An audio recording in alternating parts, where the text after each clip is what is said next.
help us hit our first 1,000 subscribers. Your support drives us to create even more wonderful stories. Thanks for being part of our journey.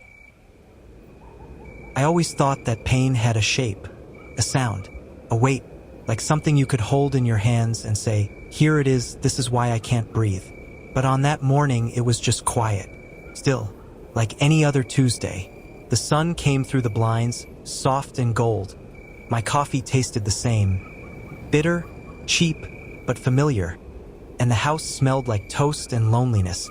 I sat at the kitchen table in the shirt she gave me last Christmas. The one with the little stitched initials on the sleeve. She said it made me look more like the man I used to be. Back when I still had spark in my eyes and not just dark circles under them. Back when I didn't have to choose between paying the electric bill and refilling my blood pressure meds. That morning marked 22 years since we stood at the altar. I remembered everything. Her nervous laugh, my shaking hands, the way her father looked at me like I was stealing something too precious to touch. And maybe I waited for her to come into the kitchen. I even left a small note by the coffee maker. Nothing fancy, just happy anniversary. Sarah, I love you dash. I drew a little heart on it too. Stupid, I know, like some teenager. But that's all I had left to give. A pen-scratched heart and a cup of old coffee. She didn't come. Not at 8, not at 9. I heard the front door open and close. Her heels clacked against the tile like a clock ticking away the last bits of my hope. No kiss, no word. Not even a glance. She just grabbed her bag and left. No breakfast, no card, no look back. And there I sat, holding onto a morning that meant everything to me and nothing to her. It wasn't about the gifts or dinner reservations. I couldn't afford those anyway. It was the silence that broke me. The kind that screams louder than any argument. The kind that says, "You don't matter, you don't exist." And right there, in the stillness of that kitchen, I felt something inside me slip, like a thread being pulled loose, unraveling whatever hope I had left. It was just another Tuesday for her. But for me, it was the day I started to disappear. Every day felt like a mountain I had to climb just to stay afloat. The bills kept piling up on the kitchen counter. Rent was past due, the electricity company kept calling, and the fridge was getting emptier by the day. I started picking up side jobs, fixing neighbors' leaky pipes, mowing overgrown lawns, even delivering groceries late into the night just to scrape together a few extra dollars. My hands were always sore. My back ached constantly, but the real weight sat on my chest. A heaviness that wouldn't go away. I barely slept. At night, I lay awake next to Lauren, staring at the ceiling, wondering where I went wrong. She always slept peacefully, wrapped in our clean sheets that I worked so hard to afford. Her face looked serene, untouched by the stress that consumed me. I couldn't help but wonder if she even noticed how hard I was trying. Was she proud? Or did she just expect it? Some nights I'd sit alone on the back porch, cigarette between my fingers even though I had quit months ago. The cold air felt better than the silence inside. I'd scroll through job listings on my cracked phone screen, applying for anything and everything, hoping something would stick, but each rejection was another cut, another reminder that I wasn't enough. And yet, every morning I got up before sunrise, packed her lunch, kissed her on the forehead, and told her to have a good day. I made coffee even if we barely had enough for tomorrow. I folded the laundry while she got ready for work. I smiled through the exhaustion, because that's what love looked like to me. Giving everything, even when you had nothing left. But deep inside, something began to shift. I started noticing how distant she had become. Her eyes would glaze over when I spoke. Her smile wasn't quite the same, and her phone? She was always on her phone. She used to tell me everything now. I barely knew where she was during the day. Still, I told myself not to worry. Maybe she was just stressed. Maybe she was tired too. After all, we were both growing older. Life was pressing down on us. Maybe I was just being paranoid, but the ache in my chest whispered a different truth. Something was wrong. I just didn't know what it was yet. For weeks, there was a tension in the house that I couldn't quite explain. Not the kind you could touch, but the kind you felt deep in your bones. Melissa had stopped talking to me unless it was absolutely necessary. Her smile had become rare, almost extinct. I kept trying to tell myself she was just tired from work. We both were. But something inside me, something primal, kept whispering that this was more than exhaustion. She started staying late at the office, said it was quarter end, and everyone was putting in extra hours. But when I dropped by her office one night to surprise her with her favorite coffee and a snack, her assistant looked confused. "She left an hour ago," the woman said, furrowing her brow. I stood there for a few seconds, holding the cup, nodding like an idiot while my chest felt like it caved in on itself.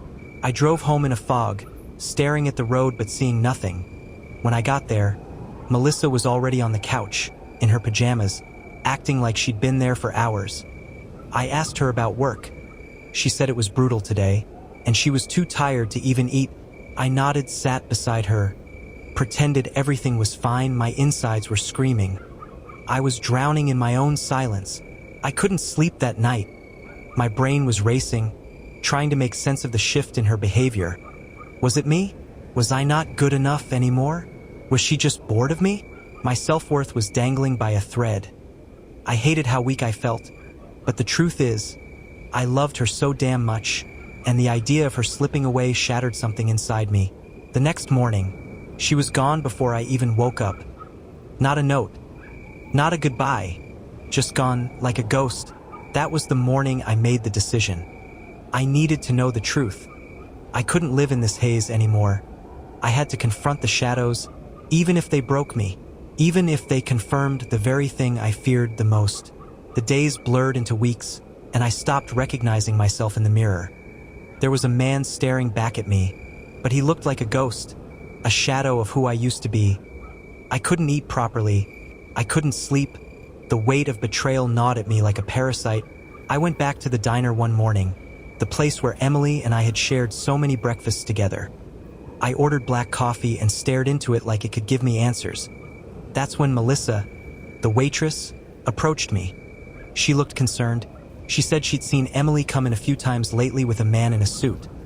Not the same guy I'd caught her with. Another one. I laughed quietly into my coffee, but it sounded more like a sob. Melissa put her hand on my shoulder and told me I didn't deserve any of this. That night, I lay in bed, the ceiling fan clicking slowly above me.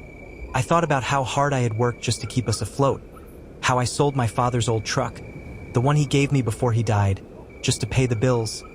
Emily cried when I sold it. Not because she was sentimental. She was angry that I wouldn't just take out another loan. She didn't care about the history, just the inconvenience. The truth started hitting me harder than I expected. I had given up so much: my time, my youth, my health, and even my pride. And all I got in return was abandonment and shame. I pulled out the old photo album from the shelf, pages stuck together slightly from age.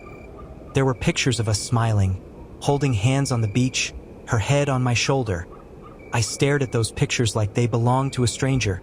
I started writing down everything, every detail, every lie, every late night she claimed to be working late. My hands trembled, but I kept writing. It wasn't just for me anymore.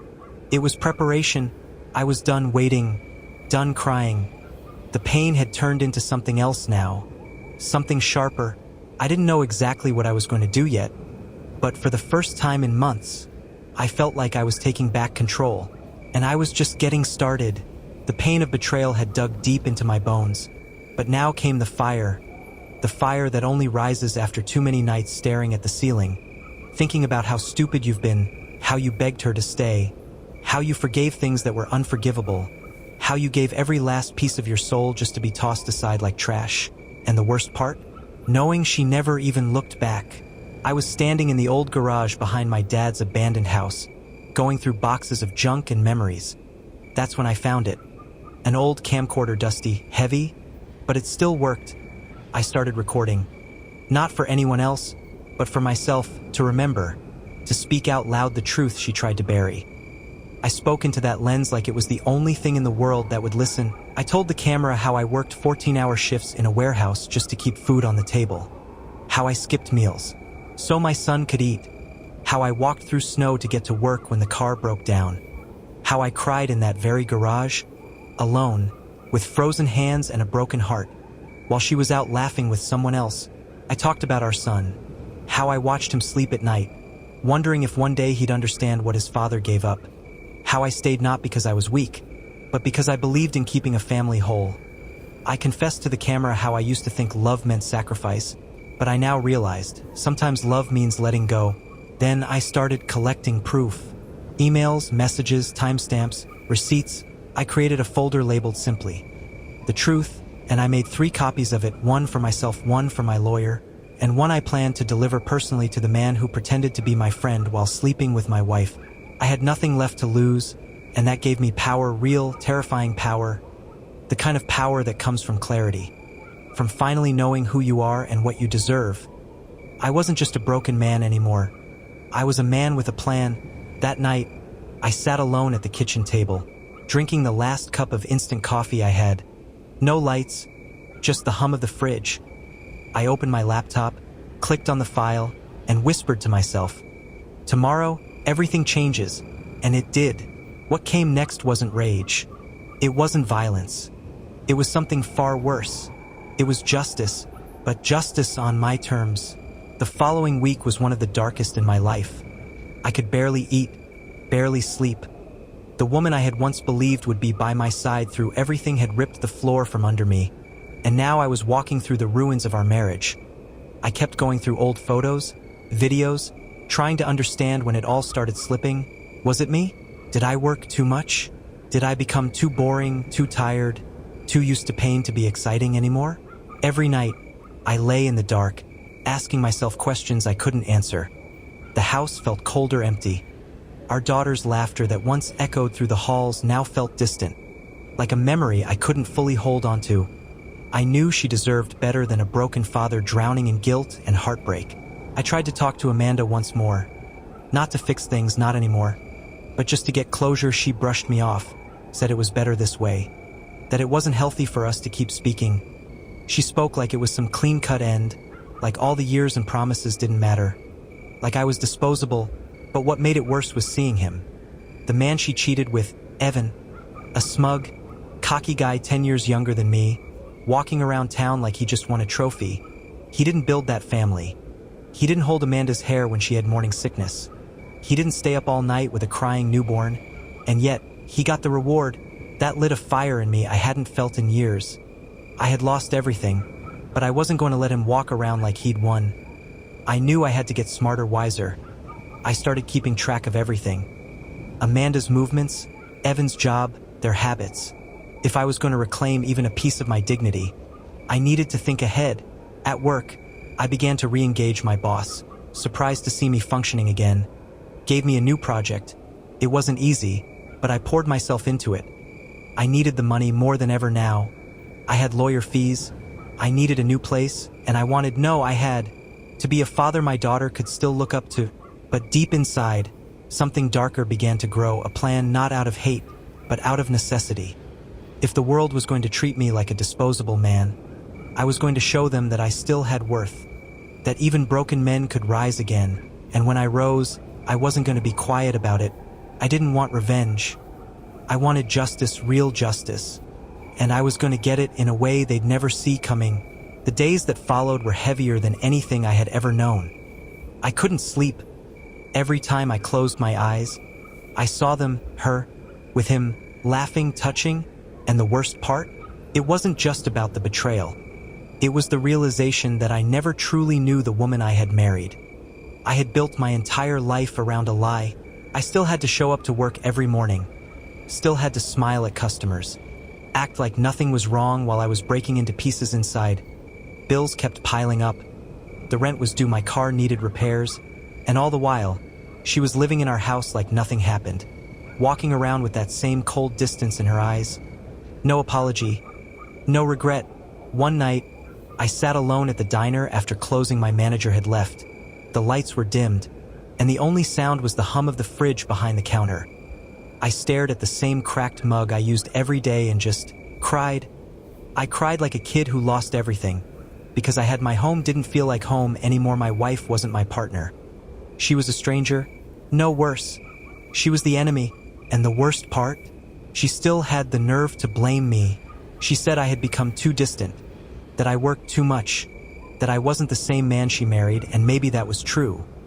Maybe I wasn't, but I worked myself into the ground so she could go to school, follow her dreams, have everything she ever wanted. I sacrificed myself for this family, and this is what I got in return. I started sleeping in my car. I couldn't bear staying in the same house as her. It smelled like betrayal. Every corner of it screamed lies. I spent nights in parking lots, bundled in old blankets, thinking about how life had gotten this bad, how I had become a ghost in my own story. But something began to change in me. In those dark, cold nights, a seed of anger took root. Not the kind that makes you explode, the kind that simmers, that reshapes you, that gives you clarity. She thought she had one, that I'd just fade away, too broken to fight back. But she had no idea what I was planning next, and that would change everything. I stood in that quiet courtroom, the air thick with tension, every eye watching me like I was the villain in someone else's movie. My heart pounded so loud I could barely hear the judge. After everything I had been through, the betrayal, the humiliation, the months of lies and gaslighting, this was the moment I was supposed to get justice, but it didn't feel like victory. It felt like I was just surviving. The lawyer representing Emily kept spinning her story, painting her as the confused wife, the mother who made a mistake, but only because she was overwhelmed. Overwhelmed? While I was clocking overtime at 2 jobs just to keep food on the table. While I was staying up all night trying to be both a father and a husband while she slipped into someone else's bed. I felt my fists clench, nails digging into my palms. I had to stay calm, had to stay composed. They were watching. The DNA test results had shattered me. That little boy, the one I held in my arms thinking he was mine, the one I sang lullabies to and rocked to sleep when Emily was out late, he wasn't my blood, and yet I loved him. That didn't change. But what tore me apart was how she let me believe he was mine, knowingly, for 4 years, for whole years of a life built on a lie. When the judge granted me custody of my daughter, I didn't know whether to cry or collapse. It was the one bright spot in all of this. My little girl, who'd been caught in the middle of a storm she never asked for, finally coming home with me. I promised myself that night, as I held her while she fell asleep on my chest, that I would never let her feel unloved or abandoned. Not like I had been. As for Emily, the court ordered she pay child support, minimal at best. Her job couldn't cover much, and frankly, I didn't even care about the money. I didn't want her in our lives anymore, but I saw the flash in her eyes as she walked out of the courtroom. Not regret, not shame, but bitterness. Like she still thought she was the victim. I took a long walk that evening, the kind of walk where you don't know the destination, just that you need to breathe, need to feel something besides pain. I ended up at the small lake where I used to take my kids on weekends, before everything went to hell. I sat on the bench for what felt like hours, watching the water ripple, feeling the cold wind bite at my face, and I realized something. I wasn't broken. I was bruised, battered, yes, but not destroyed. They had tried to write me off, use me, lie to me, break me, but I was still here. And now, with my daughter beside me and the truth finally out, I was going to rebuild everything they tried to take from me, not for revenge, not even for justice, for peace.